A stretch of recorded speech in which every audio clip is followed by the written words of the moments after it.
오늘 함께 나누실 말씀은 구약성경 시편 119편 81절에서 96절까지의 말씀 함께 보겠습니다.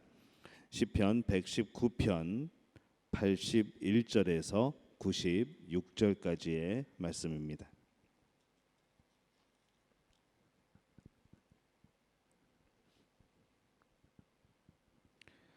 시편 119편 81절에서 96절까지의 말씀 우리 한 목소리로 함께 봉독합니다. 나의 영혼이 주의 구원을 사모하기에 피곤하오나 나는 주의 말씀을 바라나이다. 나의 말이 주께서 언제나 나를 안위하실까 하면서 내 눈이 주의 말씀을 바라기에 피곤하니이다. 내가 연기 속에 가죽 부대같이 되었으나 주의 율례들을 잊지 아니하나이다. 주의 종의 날이 얼마나 되나이까. 나를 핍박하는 자들을 주께서 언제나 심판하시리이까. 주의 법을 따르지 아니하는 교만한 자들이 나를 해하려고 웅덩이를 팠나이다. 주의 모든 계명들은 신실하니이다. 그들이 이유 없이 나를 핍박하오니 나를 도우소서. 그들이 나를 세상에서 거의 멸하였으나 나는 주의 법도들을 버리지 아니하였사오니 주의 인자심을 따라 나를 살아나게 하소서. 그리하시면 주의 입의 교훈들을 내가 지키리이다. 여호와여, 주의 말씀은 영원히 하늘에 굳게 섰사오며 주의 성실하심은 대대에 이르나이다. 주께서 땅을 세우셨으므로 땅이 항상 있사오니 천지가 주의 규례들대로 오늘까지 있음은 만물이 주의 종이 된 까닭이니이다. 주의 법이 나의 즐거움이 되지 아니하셨다면 내가 내 고난 중에 멸망하였으리이다. 내가 주의 법도들을 영원히 잊지 아니하오니 주께서 이것들 때문에 나를 살게 하심이니이다. 나는 주의 것이오니 나를 구원하소서. 내가 주의 법도들만을 찾았나이다. 악인들이 나를 멸하려고 엿보오나 나는 주의 증거들만을 생각하겠나이다. 내가 보니 모든 완전한 것이 다 끝이 있어도 주의 계명들은 심히 넓으니이다. 아멘. 하나님의 은혜가 오늘 하루의 첫 시간을 주 앞에서 시작하는 우리 믿음의 가족들 가운데 함께 하시기를 예수님의 이름으로 축원합니다. 오늘 시편 119편 81절에서 96절까지의 말씀으로 함께 은혜를 나눕니다. 오늘 이 말씀의 내용을 보면은 이 고난 중에 즐거움을 얻는 길에 대해서 이렇게 말씀을 하고 있습니다. 이 땅에 사는 동안에 우리가 무엇으로 위로를 받고 또 무엇을 해야 즐거움을 얻을 수 있을까? 우리가 생각해 보면은 우리가 위로를 받는 것은 항상 고난 가운데서 이 세상에서 이해되지 않는 여러 가지 핍박 가운데서 우리의 소망은 언젠가 이곳이 끝날 때가 있다는 것이죠. 우리의 삶이 끝나고 우리가 들어갈 영원한 천국, 그 천국이 있다는 것이 우리에게는 참된 기쁨이고 위로이고 또 소망입니다. 그러나 이 생명이 있는 동안에 모든 사람들은 이 한평생을 이 땅에서 살아가야 되는 것이죠. 그리고 이 땅에 사는 동안에 인생은 어쩔 수 없이 예기치 못하는, 우리가 전혀 생각지 못하던 그런 고난 그리고 그런 질병에 우리는 시달리고 살아갈 수밖에 없습니다. 그래서 이 땅에 사는 사람들은 어느 누구도 이 죄로 인한 고통과 예기치 못한 이 수많은 고난들을 피하고 또 항상 행복하고 즐거운 삶을 사는 사람은 없습니다. 모든 사람에게 그 고난이 있는 것이고 그 아픔이 있는 것이죠. 그래서 지금 우리가 즐겁고 지금 기뻐도 사실 우리는 언제 어떤 일이 닥칠지 알지 못하는 그런 인생들입니다. 그럼에도 불구하고 어떻게 하면 이 세상에서 살면서 항상 즐겁고 기쁘게 살아갈 수 있을까? 이 비결을 물을 때에 오늘 이 시인은 이렇게 말씀을 합니다. 주의 말씀을 지켜 행함으로 즐거움을 얻는다라고 말씀을 하는 것이죠. 우리가 이 평생 듣는 설교를 모아서 분석해 보면은 한마디로 요약을 할 수가 있습니다. 말씀에 순종하여 말씀대로 살라. 바로 이 말씀이죠. 말씀대로 살면은 거기에 복이 있고 거기에 평안함이 있고 거기에 길이 있다는 말씀으로 요약이 됩니다. 그런데 이외에 말씀대로 살지 못하는 사람이 그렇게 많을까 또 생각을 해보는 것이죠. 그것은 말씀을 지켜 행하는 것이 상상외로 힘들고 어렵습니다. 왠가 하면은 항상 내 안에서 싸움이 일어나기 때문에 그렇습니다. 육체의 소욕이 또 세상의 그런 법들이 우리를 향하여서 계속 하나님의 말씀을 지켜 살지 못하도록 그렇게 방해하고 우리 마음을 흔들어 놓는 겁니다. 그러다 보니까 그 말씀을 지켜 행하는 것이 참 힘이 들고 어려울 때가 있습니다. 그런데 이 시인은 주의 법이 나의 즐거움이 되었다라고 말씀을 합니다. 그래서 이 말씀에 순종하며 살려면은 말씀대로 사는 것이 사실은 재미있고 즐거워야 됩니다. 원하기는 여러분 모두가 말씀을 지켜 행하는 것이 기쁨이고 즐거움이 되시기를 바랍니다. 근데 어떻게 하면은 즐겁고 기쁜 그런 하나님의 말씀에 순종이 될까요? 이 하나님의 말씀이 생명의 은인인 것을 우리가 인정하고 고백할 필요가 있습니다. 이 고난 중에 즐거움을 찾았다는 것은 새로운 삶을 얻었다는 겁니다. 뭔가 새로운 것을 깨달았다는 것이 아니라 아예 새로운 길이 열렸다는 것이죠. 새로운 삶이 시작되었다는 겁니다. 아예 우리에게 죽음 가운데 있던 우리에게 새로운 삶이, 새로운 생명이 주어진 겁니다. 그래서 이 시인은 고난 중에서 즐거움을 찾았다라고 말씀을 합니다. 우리가 이 고난을 당할 때 정말 죽을 것 같다고 표현을 합니다. 하지만 그 가운데서의 하나님 말씀을 통해서 우리가 위로를 받고 격려를 얻고 소망을 얻었을 때 우리는 새로 산 인생 같다고 말을 하는 것이죠. 이 사실 92절에서 이렇게 말씀을 합니다.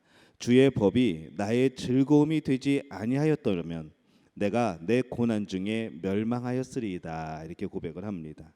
이 멸망하였으리라라는 말이 바로 그 말이죠.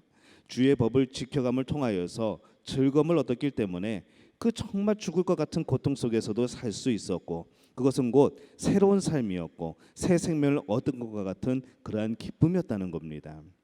여러분은 가장 힘들었을 때 무엇으로 위로를 삼았습니까? 여러분들은 가장 고난이 심할 때에 어떤 것으로 여러분 그 해결책을 찾았습니까?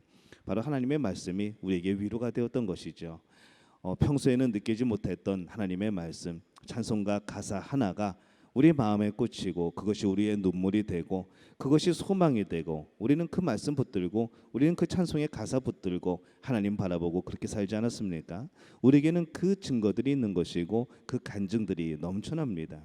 바로 새로운 삶이 열린 것 같고 새 생명이 열린 것 같은 바로 하나님의 은혜입니다. 바로 그것이 하나님이 우리에게 주신 말씀의 능력이라는 것이죠. 또 율법은 시인의 즐거움이었습니다. 이 시인은 율법을 지키고 행함을 통하여서 기쁨을 누렸습니다. 만일 시인이 주의 말씀을 통하여서 이 기쁨을 발견하지 못하였다면 그는 고통 중에 절망하여서 회복이 불가능한 상태가 되었을 것이라 그렇게 고백을 하고 있습니다. 근데 이것이 시인 자신만을 말하는 것이 아니죠. 이 바벨론의 포로로 잡혀간 이스라엘 백성들이 이 70년이란 기나긴 세월 동안에 바벨론에 동화되지 아니하고 유대인으로 남을 수 있었던 것은 바로 그 말씀을 통해서 기쁨을 얻을 수 있었기 때문에 그렇습니다. 하나님이 주신 약속, 그것을 붙들 수 있었던 것이죠. 그 약속이 언젠가 이루어지리라는 것을 그들이 알았던 겁니다. 하나님의 말씀을 보니까 하나님이 분명히 구원하시겠다고 선자들을 통해서 말씀하신 것이죠. 그 말씀을 들을 때 이들에겐 소망이 생겼고 또 새로운 길이 열리게 된 겁니다.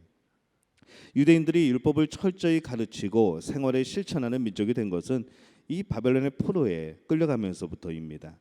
그러나 이 바벨론 포로에 끌려간 그것이 어떻게 보면은 오히려 다행이라고 하기에는 좀 너무 과한가요? 참 다행이라고 여겨지는 것이죠.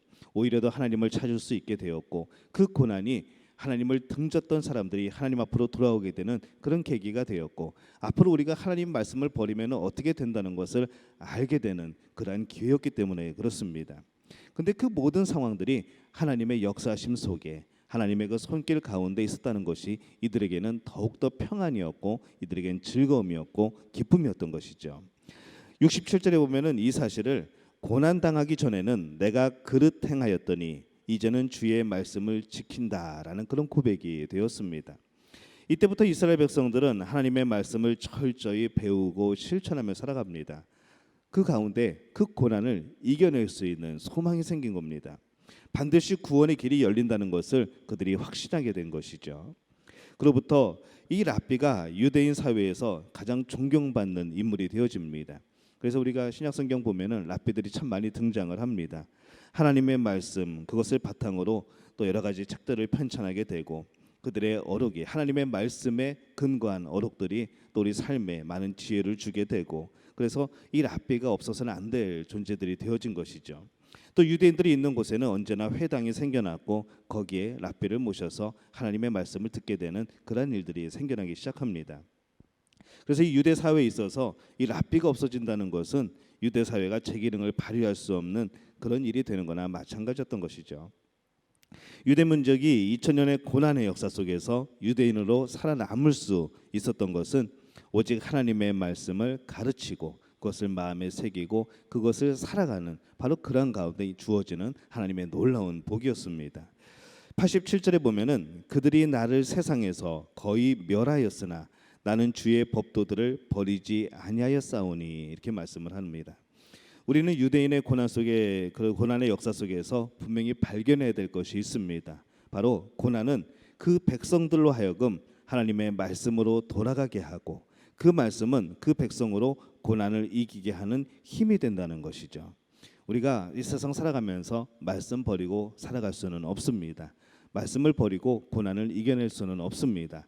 말씀을 버리고 이 세상을 해석할 방법도 없습니다. 그래서 우리는 항상 그 말씀을 의지하는 겁니다. 여러분들도 어려운 일이 생기면 제일 먼저 하나님의 말씀으로 달려가시기를 바랍니다. 하나님의 말씀으로 돌아가시기를 바랍니다. 그리고 그 말씀을 묵상하면서 하나님의 뜻이 어디 있을까 찾으시기를 바랍니다. 그 안에 분명히 위로가 있고 방법이 있고 길이 있을 줄로 믿습니다. 그리고 하나님 앞에 그 말씀 붙들고 기도하는 것이죠. 그러면 하나님께서 여러분을 위로하시고 어려움을 이길 수 있는 그런 힘을 더하여 주실 줄로 믿습니다.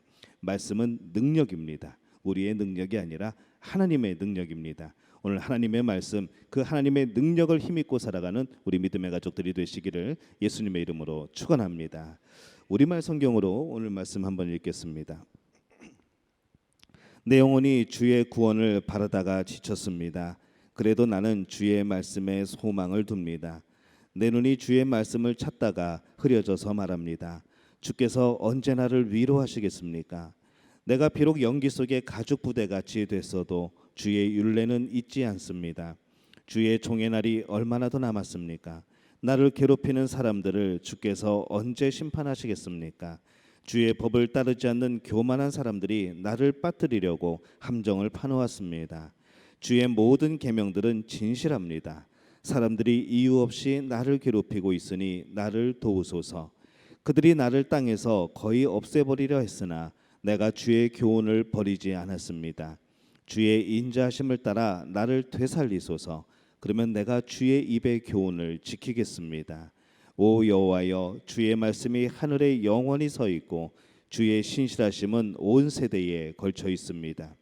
주께서 이 땅을 세우셨으니 땅이 존재하는 것입니다. 그것들이 주의 법도를 따라 지금까지 계속되는 것은 그 모든 것이 주를 섬기기 때문입니다. 주의 법이 내 기쁨이 아니었다면 내가 고통당하다 멸망했을 것입니다. 내가 주의 교훈을 결코 잊지 않는 것은 주께서 그 교훈으로 나를 되살리셨기 때문입니다. 내가 주의 것이니 나를 구원하소서. 내가 주의 교훈을 찾으니 말입니다. 악인들은 나를 죽이려고 기다리고 있지만 나는 주의 교훈을 깊이 생각하겠습니다. 내가 보니 모든 완전한 것에도 한계가 있었지만 주의 계명에는 한계가 없습니다. 아멘. 이 고백이 우리 믿음의 가족의 고백이 되시기를 예수님의 이름으로 축원합니다.